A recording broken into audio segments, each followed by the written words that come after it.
John 3, verse 16 to 17. For God so loved the world that he gave his one and only Son, that whoever believes in him shall not perish, but have eternal life. For God did not send his Son into the world to condemn the world, but to save the world through him.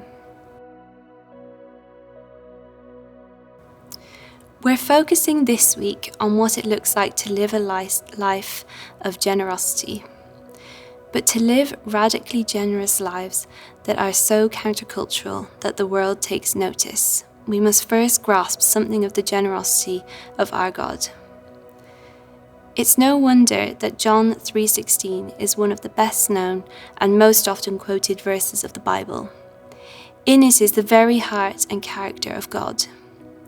But if we're not careful, the words can become so familiar to us that we miss their outrageous truth.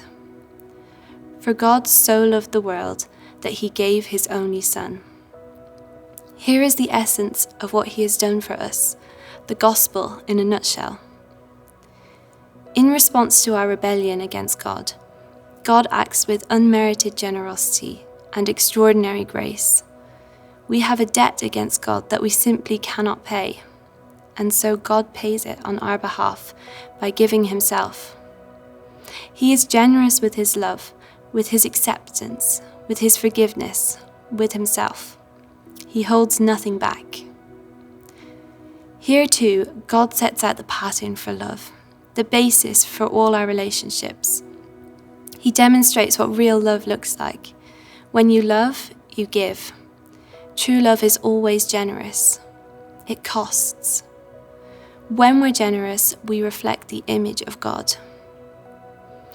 As we spend time this week looking at what it means to live generously, we must be clear that we're not trying to earn the love of God.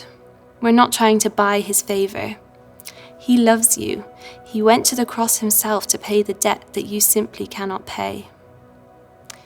Our generosity to others is simply a response to his generosity to us. We love because he first loved us. We give because he gave everything. Do you believe that God has paid your debt against him? Read John 3:16 and ask God to speak to you through it in a fresh way. Allow it to bring you to thank him.